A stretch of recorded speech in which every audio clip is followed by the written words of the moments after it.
नमस्कार. माझे आजोबा आणि माझे वडील एक गोष्ट ठामपणे आणि कायम सांगत असत की माणसाकडे एखादं कौशल्य किंवा छोटीशी कला असेल तर आयुष्यात कधीतरी ती कला त्या माणसाला योग्य तो मान सन्मान मिळवून देते. 1970 सालातली गोष्ट आहे, जेव्हा माझं वय 12 वर्षाचं होतं.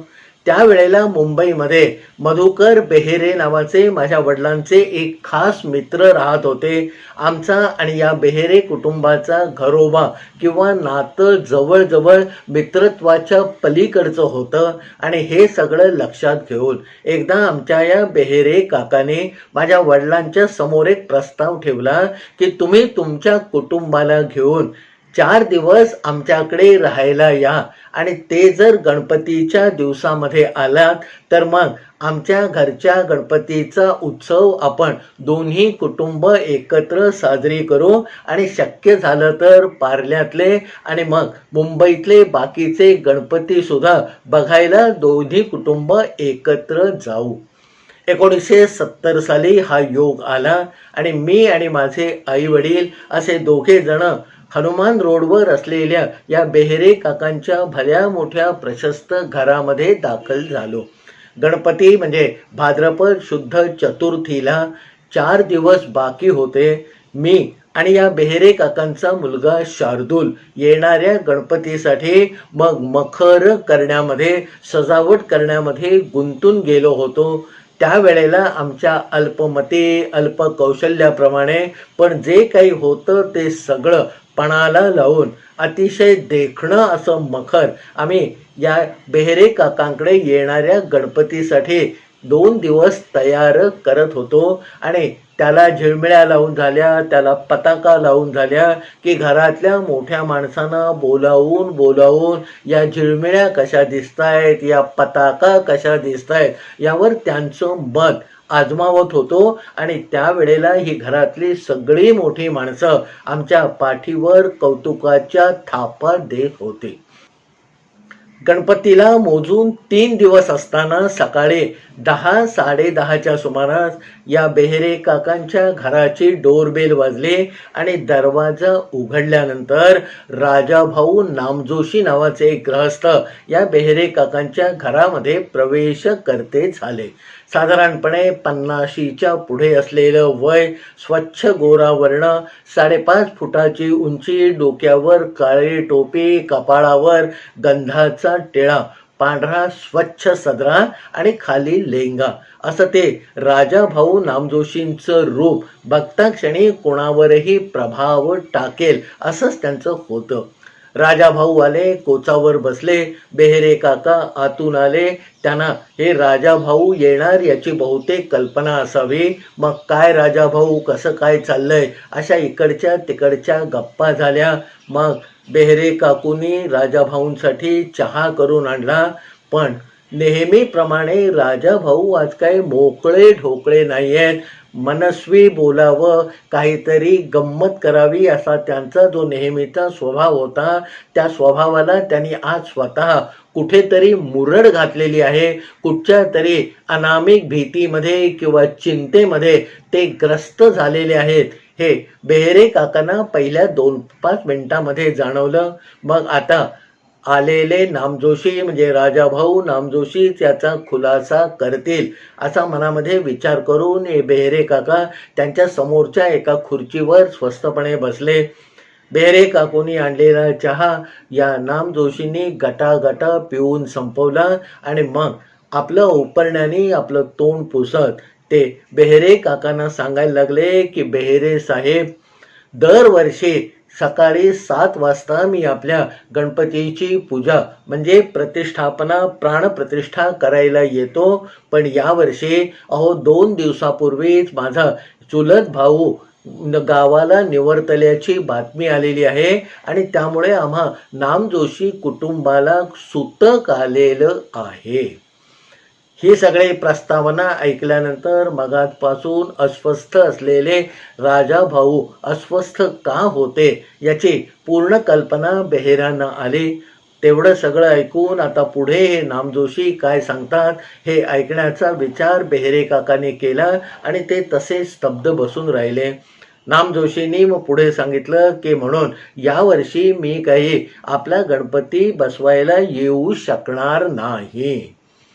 खरं तर वर्षानुवर्ष हे राजाभाऊ नामजोशी बेहऱ्यांकडे येऊन गणपतीची स्थापना करून जात असत. सकाळी 7च्या ठोक्याला येऊन 7:30 पर्यंत गणपतीची आरती करून ते बाहेर पडत असत. कारण त्यांचं हे काम सकाळी 4 वाजल्यापासून जे सुरू होत असे चतुर्थीच्या दिवशी ते दुपारी 4-4:30 वाजेपर्यंत घरोघरी जाऊन गणपतीची स्थापना करण्याचं काम राजाभाऊ नामजोशी वर्षानुवर्ष करत होते. आता यावर्षी सूतक आल्यामुळे त्यांना आपल्याकडे पूजा करायला येता येणार नाही हे बेहेरे काकांना समजल्यावर त्यांच्या चेहऱ्यावर अनेकानेक प्रश्नचिन्ह उमटली. इतकी वर्ष विश्वासाने ते या राजाभाऊ नामजोशीवरती विश्वासाने विसंबून होते. त्यामुळे आजूबाजूला दुसरे कुठचे भटजी आहेत का किंवा गणपतीची पूजा सांगणारं दुसरं कोणी आहे का हा विचारही अनेक वर्षामध्ये आमच्या या बेहेरे काकांनी केलेला नव्हता. आता बेहेऱ्यांपुढे हा मोठा यक्ष प्रश्न टाकून राजाभाऊ नामजोशी तसेच स्वस्थ बसले. तेही थोडे विचारात पडलेले होते. मग बेहेरे काकाने खुर्ची थोडीशी पुढे सरकून राजाभाऊंना विचारलं की राजाभाऊ, काही गोष्टी आपल्या हातामध्ये नसतात, त्यामुळे तुम्ही येऊ शकला नाही तर तुमच्या ओळखी पाळखीतला एखादे गुरुजी आमच्याकडे पाठवा, म्हणजे आम्हाला दारोदार फिरून याच्या उरलेल्या 3 दिवसामध्ये गणपती बसवणाऱ्या भटजींचा शोध घ्यायला नको. राजाभाऊ म्हणाले की माझ्या डोळ्यासमोर ओळखीचे खास असे 5-10 लोक भिक्षुक आहेत, पण अहो प्रत्येकाच्या इतक्या पूजा असतात की आता माझ्या काही पूजांचा भार त्यांच्यावर घालावा असं मला वाटत नाही. पण तुमच्यासाठी मी केळकर नावाचे गुरुजी आहेत, त्यांच्याकडे शब्द टाकतो आणि त्यांना जर शक्य असेल तर आजच्या आज ते तुमच्याकडे येऊन जातील आणि तुमचं आणि त्यांचं पटलं तर बघा बुवा. असं म्हणून राजाभाऊ नामजोशी थोडा वेळ तिथे थांबले आणि मग निघून गेले. आता गुरुजी बदललेले आहेत हे आम्हा सगळ्यांना समजलं. राजाभाऊ नामजोशींसारखी खणखणीत आणि दणदणीत पूजा येणारे केळकर गुरुजी सांगतील की नाही असं एक विचार या सगळ्या बेहेरे कुटुंबामध्ये सुरू झाला. दुपारी 12:30 वाजता राजाभाऊ नामजोशींनी सकाळी ज्यांचं नाव सांगितलं होतं ते केळकर गुरुजी आले. आल्या त्यांना बसायलाही फुरसत नव्हते हे त्यांच्या एकंदर देहबोलीवरनं आणि अवतारावरनं दिसत होतं. त्याने आधी बेहेरे काकांना हुडकून काढलं आणि सांगितलं की भाऊ, राजाभाऊंनी शब्द टाकलाय म्हणून मी तुमच्याकडे गणपती बसवायला येईन, पण बेहेरे काका मला यायला दुपारचे 2:30 वाजतील. बेहेरे काका थोडेसे दुग्ध्यामध्ये प्रश्नात पडले. त्यावर केळकर गुरुजींनी पुढची फैर झाडून टाकले. ते म्हणाले, हे बघा बेहेरे, मी फक्त प्राणप्रतिष्ठा आणि पूजा करून देईन, आरतीला काही मी थांबणार नाही. जमत असेल तर मला संध्याकाळपर्यंत कळवा. एवढे सगळे फैर झाडून केळकर आल्या पावली निघून गेले आणि मग 2:30 वाजता पूजा होणार कशी, आपलं जमणार कसं, आलेल्या सगळ्या पाहुण्यांना आपण काय सांगणार, हे सगळे प्रश्न या बेहेऱ्यांच्या कुटुंबाभोवती पिंगा घालायला लागले. माझे वडील झाला सगळा प्रकार शांतपणे एका बाजूला एक खुर्ची पकडून बघत होते. सकाळी राजाभाऊ आले तेव्हाही माझे वडील त्याच खुर्चीवर होते. दुपारी केळकर आले त्याही वेळेला माझे वडील त्याच खुर्चीवर होते. मध्ये एक शब्दही न बोलता त्रयस्थ माणसांनी बसावं तसं माझे वडील त्या बेहेरे काकांच्या घरामध्ये बसून होते.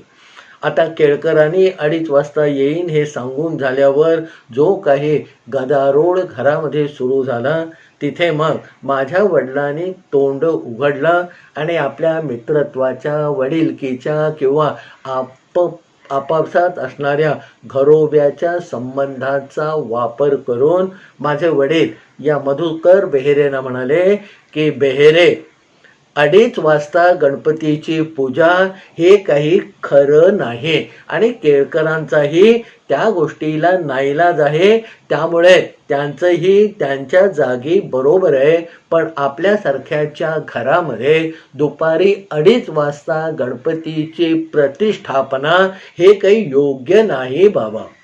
आता योग्य नाही हे केळकरांनी सांगून झाल्यावर बेहेरेंना पटलेलं होतं. त्यांचं सगळं कुटुंब त्याच चिंतेमध्ये होतं आणि त्याच्यावर माझ्या वडिलांनी परत एकदा त्याची री ओढली. हे काही बेहेऱ्यांना फारसं आवडलेलं नाही. हे त्यांच्या कुटुंबाकडे बघून सगळ्यांच्या लक्षामध्ये येत होतं. पण माझ्या वडिलांनी पुढे जे काही सांगितलं त्यामुळे या बेहेरे कुटुंबाच्या आशा कुठेतरी पल्लवित झाल्या. माझे वडील मग या बेहेरेंना पुढे म्हणाले की, हे बघ, तुला जर चालत असेल तर माझा हा मुलगा उत्तम गणपतीची यथासांग यथाविधी पूजा तुला तुझ्या वेळेला सकाळी सांगेल. तुला चालत असेल तर बघ. जवळच मी बसलेला होतो.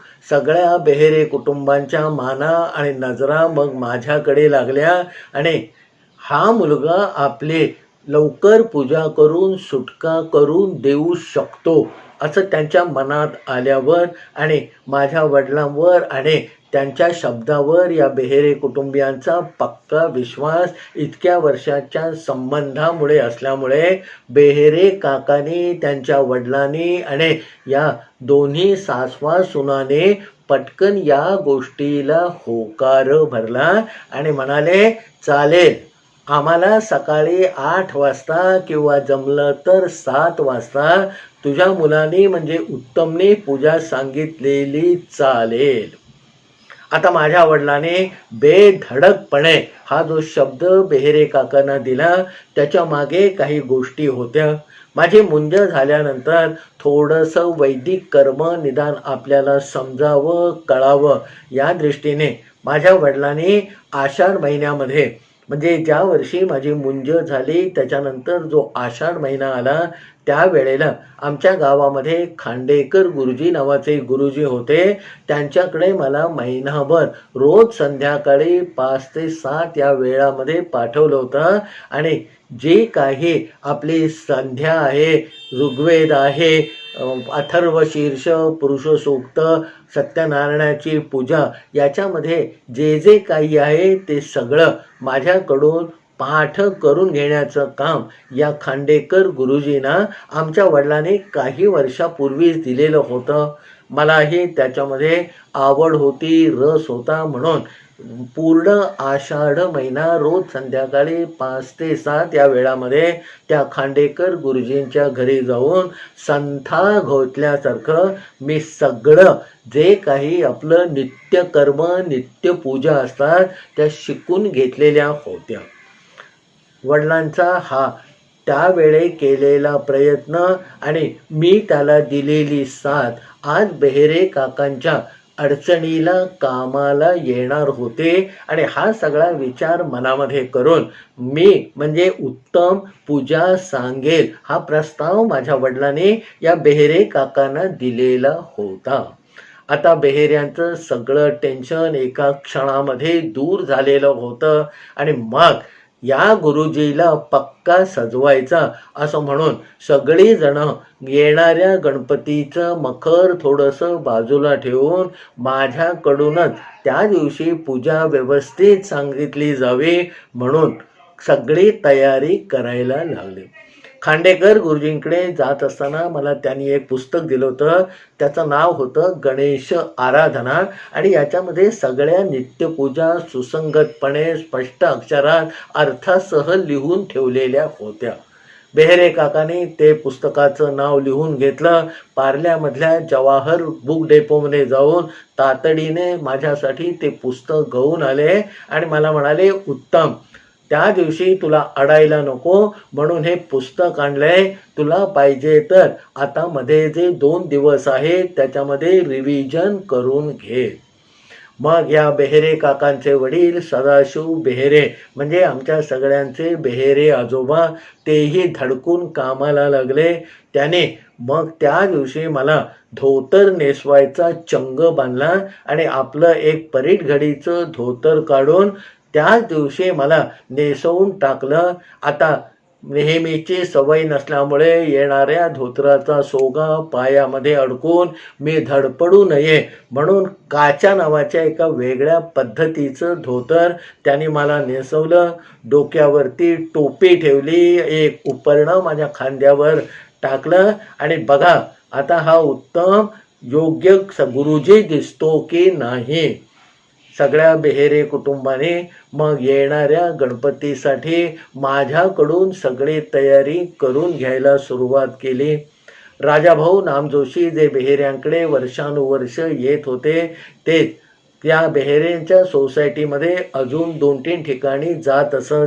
बेहेरे काकाने आपला प्रश्न सुटल्यानंतर मग मित्रांनाही सांगून टाकलं की राजाभाऊ नामजोशी येणार नाही आहेत, पण केतकर साहेबांचा मुलगा आम्हाला गणपतीची पूजा सांगणार आहे. मग त्याच सोसायटीमधल्या बर्वे आणि दार्वेकर नावाचे या बेहेऱ्यांचे जे मित्र होते त्यांच्याकडेही राजाभाऊ नामजोशी न येण्यामुळे अडचण निर्माण झाली होती. त्यांनीही हा उत्तम आमच्याकडे पूजा सांगेल का असं बेहेरे काकांना विचारलं आणि बेधडकपणे बेहेरे काकाने मला न विचारता आपल्या अधिकारामध्ये त्यांना हो म्हणून टाकलं आणि मग घरी येऊन सांगितलं की उत्तम, आमची पूजा झाल्यानंतर तुला बर्व्यांकडे आणि दार्वेकरांकडे जायचं आहे. ही बातमी अजून थोडी पुढे पसरली आणि मग हनुमान रोडच्या समोर असलेल्या पार्लेश्वर सोसायटीतल्या लिमये आणि साने नावाच्या बेहेऱ्यांच्या 2 परिचितांनाही तीच अडचण होती. राजाभाऊ नामजोशी न आल्यामुळे पूजा कोण सांगणार हा प्रश्न होता. बेहेरे काकांनी माझ्या वतीने त्या साने आणि लिमयांकडेही माझी रुजवात करून वर्णी लावून टाकली. त्यामुळे पहिल्याच दिवशी बेहेरे काकांच्या घरची आणि बाकीच्या 4 अशा एकंदर 5 गणपतींची स्थापना करण्याचं काम माझ्या उरावर आणि शिरावर येऊन पडलं. पण माझ्या मूळ स्वभावामुळे याचं कुठचंही टेन्शन भीती अशी मात्र मला काही वाटली नाही आणि मी सुद्धा ते गणेश आराधनेचं पुस्तक काही वर्षापूर्वी तोंडपाठ करून टाकलेलं होतं ते पुन्हा एकदा डोळ्याखालनं घातलं. जाता येता मोठ्याने त्याचे मंत्र म्हणून इतरांना चकित करायला सुरुवात केली आणि मग गणेश चतुर्थीचा तो दिवस उजाडला. आंघोळ पांघोळ करून कपाळाला टिळा लावून मग मला नंतर या बेहेरेच्या वडिलांनी बेहेरे आजोबांनी काच्या मारलेलं धोतर घट्ट नेसवलं, उपरणं दिलं, डोक्यावर टोपी ठेवली आणि मग हे बेहेरे काका आणि काकू माझ्या समोर अतिशय भक्तिभावाने गणपतीची पूजा करायला बसले. सगळे बेहेरे कुटुंबीय आणि माझे आईवडील हा कौतुक सोहळा अनिमिष अशा नेत्रांनी बघत होते. आता सगळ्यांचं लक्ष माझ्याकडे आहे हे मला माहीत होतं आणि म्हणून बेधडकपणे समोर बसलेल्या बेहेरे काकांना मी सांगितलं की हातामध्ये अक्षत घ्या आणि संकल्प करा. मम आत्मनः श्रुतिस्मृती पुराणोक्त फलप्राप्त्यर्थम. मग आचमन, कलश, घंटा, शंख पूजन झालं आणि मग पुन्हा एकदा आगच्छ देवदेवेश तेजोराशे जगतपते असं म्हणून खड्या आवाजात खणखणीत भाषेमध्ये मी पूजा सांगायला सुरुवात केली आणि ती गाडी बेहरे काकाकडून शेवटच्या मंत्रपुष्पांजलीपर्यंत कुठेही न अडखळता थांबता भांबावता आणून ठेवली. बेहऱ्यांकडची आरती झाली तोपर्यंत शेजारचे म्हणजे त्यांच्या सोसायटीतले लोक या बेहेऱ्यांच्या दाराशी येऊन उभे होते. मग बेहेऱ्यांच्या सोसायटीमधल्या दोघांकडे ठरल्याप्रमाणे मी गणपती बसवला. तिथे भरपूर कौतुक माझ्या पदरामध्ये पडलं आणि मग हनुमान रस्ता ओलांडून समोर असलेल्या पार्लेश्वर सोसायटीतल्या साने आणि लिमयांकडे जायची वेळ आली. आता रस्ता ओलांडायचा होता, 4 पावलं चालायची होती, म्हणून बेहेरे काका पहिल्या ठिकाणी म्हणजे पार्लेश्वर सोसायटीतल्या सान्यांकडे मला सोडायला आले. माझं ते रूप सगळ्यांनी न्याहाळून बघितलं हे माझ्या लक्षात आलं. तसंच टोपी अंगावर उपरणं आणि काचा मारलेलं धोतर, हातामध्ये गणेश आराधना नावाच्या पुस्तकाची पोथी घेऊन मी तुरू या बेहेरे काकांबरोबर हनुमान रस्ता ओलांडून पुढच्या पार्लेश्वर सोसायटीत गेलो. तिथे सान्यांकडे मला बेहेरे काकांनी सोडलं आणि सांगितलं की बाबा या सान्यांकडची पूजा झाली की खाली लिमयांकडे पूजा कर, तोपर्यंत मी तुला न्यायला येतो. मी त्यांना सांगितलं की काका मला न्यायला यायची गरज नाही, मी स्वतःच इथून पूजा झाल्यावर आपल्या घरी येतो. बेहेरे काकांना तेवढा विश्वास माझ्याबद्दल वाटला असावा आणि म्हणून बेहेरे काका मला सान्यांकडे सोडून घरी निघून गेले. सान्यांकडेही तशी दणदणीत पूजा मी सांगितले, कारण तोपर्यंत 3 पूजांचा अनुभव माझ्या गाठी जमा झालेला होता.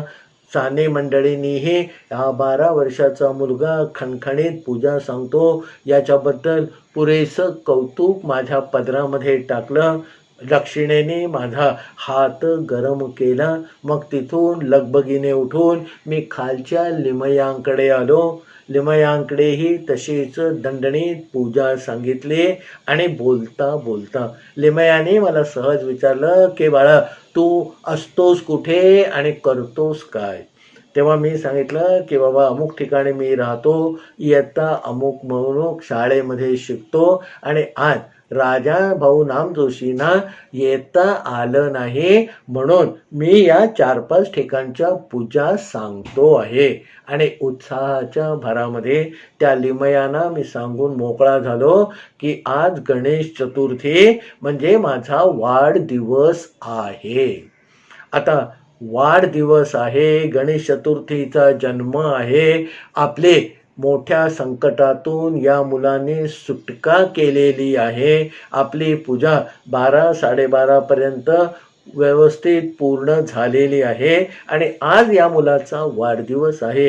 हे सगळं लिमयांना समजल्यावर मग लिमये लगबगीने आपल्या आतल्या खोलीमध्ये गेले आणि 2 मिनिटांनी एक कागदामध्ये गुंडाळलेली वस्तू घेऊन माझ्यापर्यंत आले आणि म्हणाले, बाबा हे तुला हॅपी बर्थडेचं गिफ्ट.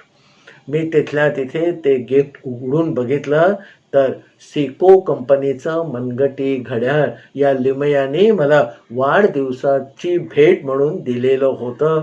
मग त्या लिमये काकूने स्वतः पुढे होऊन ते माझ्या डाव्या मनगटावर घड्याळ बांधलं. माझ्या आयुष्यात माझ्या मनगटावर बांधलं गेलेलं ते पहिलं घड्याळ होतं, तेही सिको कंपनीचं होतं. आता तिथून मग निघून हातावर बांधलेलं घड्याळ मिरवत आजच्या सगळ्या पूजा यथासांग पार पडल्या. प्रत्येक ठिकाणी मिळालेले नारळ, 2-2 फळं, दक्षिणा हे एका मोठ्या पिशवीमध्ये जमा करून मी लिमयांच्या घरातून निघालो. लिमयांच्या इमारतीचा जिना उतरला. लिमयांच्या पार्लेश्वर सोसायटीच्या मेन गेटपर्यंत आलो आणि आता हनुमान रस्त्यावर म्हणजे हनुमान रोडवर पहिलं पाऊल टाकणार. एवढ्यामध्ये वाहनं येत नाहीत ना हे बघण्यासाठी मी उजव्या बाजूला आपली मान वळवली, तेव्हा एक रिक्षा आणि त्याच्या बाजूनी अगदी सलगी करून चाललेली एक मोटरसायकल मला दिसली. आता थोड्याशा वेगात येणाऱ्या या रिक्षेला आणि मोटरसायकलला वाट करून द्यावी म्हणून मी पुढे टाकलेलं पाऊल मागे घेतलं. तेवढ्या वेळामध्ये ती रिक्षा पटकन येऊन माझ्या जवळ उभी राहिली आणि मोटरसायकलवर असणाऱ्या त्या धटिंगण माणसाने मला माझं तोंड दाबलं, माझ्या पिशवी सकट मला उचललं आणि त्या रिक्षामध्ये कोंबलं. त्याच्या पुढे सुरू झाला माझ्या अपहरणाचा नाट्याचा प्रसंग. आयुष्यातलं पहिलं अपहरण जे माझ्या बाबतीमध्ये 1970 साली गणेश चतुर्थीच्या दिवशी पार्ल्याच्या हनुमान रोडवर घडलं, त्याची साद्यंत कथा मी आपल्याला सांगणार आहे या व्हिडिओच्या उत्तरार्धामध्ये, म्हणजे पुढच्या भागामध्ये.